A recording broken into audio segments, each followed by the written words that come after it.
सामान्य सी बात सोचने पर समझ में आ सकती है। जिस इस यात्रा में लगातार आज पिछले कुछ दिनों से अनेकों लोगों द्वारा, कुछ लोगों द्वारा, कुल गिने चुने लोग हैं जिनके पास कोई ज्ञान नहीं है, जो साधनात्मक क्षमता को नहीं रखते, चंद पुस्तकों को रट चुके हैं, उनके द्वारा निरर्थक लाभ किया जा रहा है। और ऐसी बातों को लेकर अगर वह विवेकवान होते, समाज सहज भाव से समझ सकता है कि जो पत्रिका 15 सालों से इस तरह के प्रचार, गंदे प्रचार, एक पत्रिका को प्रकाशित करके गंदे प्रचार किए जा रहे हैं, किस चीज के लिए किए जा रहे हैं। अगर कोई विवेकवान व्यक्ति होता, पढ़ा लिखा व्यक्ति होता, जरा सा सामर्थ्यवान व्यक्ति होता, धर्म का ज्ञान रखने वाला व्यक्ति होता, तो उस पुस्तक को हाथ में देखते ही वह समझ जाता कि पुस्तक पूरी असत्य पर आधारित है, किसी को बदनाम करने के लिए प्रकाशित की गई, कहने की आवश्यकता न पड़ती। और वो विवेकहीन व्यक्ति जो आज इस तरह की आवाजें उठा रहे, उन्हें खुद समझना चाहिए। जो इतने समय पहले से पत्रिका प्रकाशित है, जिसके लिए अनेकों लोग प्रलाप पहले भी कर चुके हैं, तो क्या आज वह मीडिया बात आवाज न उठा रहा होता? समाज के धर्मगुरु, अच्छे धर्मगुरु आवाज न उठा रहे होते? मेरा मानना है कि अगर इस पत्रिका को कोई भी अच्छे महागुरु के पास, धर्मगुरु के पास, साधकों के पास, योगियों के पास जाएगी, तो वह उस पत्रिका को प्रकाशित करने वाले, उस पत्रिका को प्रकाशित करने का प्रयास करने वाले, प्रचार करने वालों की भर्त्सना करेंगे, कभी उसका समर्थन नहीं करेंगे। क्योंकि सामान्य से स्थिति को, सत्य को देखा जा सकता है। और मुझे किसी से सम्मान की आवश्यकता नहीं, न मैं अपने अपमान करने वालों की कोई परवाह करता हूं। मैं उस परम सत्ता की परवाह करता हूं, जिस जगत जननी जगदम्बा की मैं आराधना करता हूं, और उस सत्य पथ को लेकर के जीवन की यात्रा तय कर रहा हूं। एक ऐसी पत्रिका, जिस पत्रिका में असत्य ही प्रचारित किया गया है, जो पत्रिका के विषय में अनेकों बार मेरे द्वारा मंचों से बताया जा चुका है। आज कुछ ऐसे लोग जिनका स्वभाव ही होता है गंदगी की ओर बढ़ना, सुबह खोले जाते हैं बाड़े से, वो गंदगी की ओर ही दौड़ेंगे, उनका स्वभाव ही है। जो सुअर की औलादे होते हैं, आज ये शब्द कहने में मुझे आपत्ति नहीं हो रही, सुअर का सहज स्वभाव होता है, वो गंदगी की ओर दौड़ेगा, सत्य की ओर नहीं दौड़ेगा। बाड़े से सुबह खोला गया, वो गंदगी की ओर जाएगा, गंदगी ही खाएगा, गंदगी ही उगलेगा, इसके अलावा उसके जीवन का और कोई रास्ता नहीं रहता। उस तरह के लोग जो सत्य को समझना ही नहीं चाहते, वो सत्य को क्या समझ सकेंगे?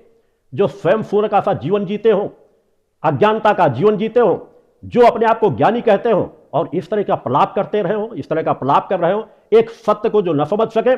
मेरे शिष्य जानते हैं, उस पत्रिका को अनेकों बार मैंने मंचों से उस चीज को कहा है, जो कीर्ति क्रांति नाम की एक पत्रिका केवल अपमानित करने के लिए उस अवस्था में छापी गई थी, जहां मेरे जो सबसे प्रिय भाई थे, जो मेरे लिए आदर्श थे, समाज में एक ऐसा जीवन जीते थे जो दूसरों के लिए उदाहरण थे, आध्यात्मिक जीवन जीते थे, भक्ति मानव कल्याण संगठन के सक्रिय कार्यकर्ता थे, समाज सेवक थे, महत्वपूर्ण शासकीय पद पर कार्य करने वाले थे, उनकी हत्या की गई। कुछ हत्यारों द्वारा, कुछ अपराधियों द्वारा मिल करके मात्र एक छोटे से लाभ और प्रलोभन के लिए उनकी हत्या कर दी गई, और हत्या करने वाले हत्यारों को आजीवन कारावास की सजा मिली। आजीवन कारावास की सजा मिलने के बाद उन्हें क्यों लगा कि शायद इस परिवार में अगर हम इन्हें अपमानित कर दें, जो इस परिवार को पूरी दिशा, परिवार को भी दे रहे हैं, समाज को दिशा दे रहे हैं, मिल करके उन्होंने अपमानित करने के लिए एक ऐसी पत्रिका का प्रकाशन किया जो असत्य पर आधारित है, और जिसके लिए मेरे द्वारा अनेकों बार कहा गया है कि उस समय भी मेरे द्वारा कहा गया था, आज पुनः एक बार कह रहा हूं, पूरे विश्व को चुनौती देता हूं। 1 करोड़ नहीं, 5 करोड़ इनाम की घोषणा करता हूं, और किसी के दान के दिए हुए पैसे से नहीं, अपने कर्म से उपार्जित धन की जो मेरी अपनी पूंजी है, उस पूंजी के तहत कह रहा हूं कि 5 करोड़ का इनाम दूंगा अगर उस पत्रिका में लिखे हुए प्रकाशन को सत्य साबित कर दे कि हाँ वह पत्रिका का प्रकाशन है जो सही है, जो प्रकाशन किया गया है, तो मैं 5 करोड़ रुपए का इनाम देने के लिए उनको तत्पर हूं। अन्यथा उन महामूर्खों को सोचना चाहिए, समझना चाहिए कि आज तुम जिस तरह का अपराध कर रहे हो, तुम अपराध कर रहे हो, अपराध की श्रेणी में जा रहे हो। योगीराज शक्तिपुत्र की इस यात्रा को तुम दिशा भ्रमित नहीं कर सकते।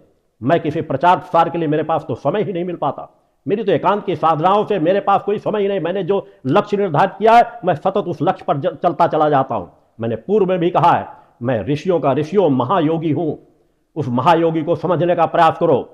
सच्चिदानंद शक्तिपुत्र का अवतार हूं। मुझे यदि समझ जाओगे तो तुम इस तरह का प्रलाप करना बंद कर दोगे। तुम मुझे क्या जानना चाहते हो? वेद पुराण ही नहीं, अपने सनातन के धर्म ग्रंथ नहीं, इस त्रिभुवन में जितने भी सतग्रंथ हैं वो सभी ग्रंथ मेरे हृदय पे वास करते हैं, मेरे मस्तिष्क पर वास करते हैं, मेरे रोम रोम में वास करते हैं। तुम क्या जानना चाहते हो? इस यात्रा को अगर नहीं समझ सके तो मैं सिर्फ एक बात की चुनौती देता हूं, अगर वास्तव में तुम जैसे जो प्रलाप करने वाले लोग हैं, यदि एक बार उसका परीक्षण करके देख ले, अगर उन्हें लगता है कि पत्रिका सही है तो खुल करके प्रचार प्रसार करो। इतना ही नहीं, गले में टांग करके ताबीज बना करके टहलो, सब जगह प्रचार प्रसार करो। मेरे जीवन में कोई फर्क पड़ने वाला नहीं। और अगर लगता है कि तुम लोगों ने अपराध किया गया है, तुम वास्तव में वर्णशंकरी हो, तो तुम प्रचार करो कि हमसे गलती हुई है, कान पकड़ के माफी मांगो। और देखना चाहते हो तो ले आओ किसी 10-11 साल के बच्चे को। मैं एक चुनौती पेश करता हूं कि खड़े होकर के मीडिया के सामने तुम लोगों ने जिन जिन लोगों ने प्रलाप किया है, जिन लोगों ने पत्रिका छापा है, वो कान पकड़ करके माफी मांगे और कहें कि वास्तव में हम वर्ण संकरी है, हमसे बहुत बड़ी गलती हुई, हमने सत्य का परीक्षण नहीं कर पाए। समाज को लेकर के आओ, मीडिया को लेकर के आओ और 10-11 साल के किसी बच्चे को खड़ा कर दो। जो बच्चा सिर्फ बोल सकता हो, मैं चंद सेकंडों के लिए उसके सिर का स्पर्श करूंगा और जिस वेद पे बोल पूछना चाहो वो धारा प्रवाह वेदों को बोलता चला जाएगा।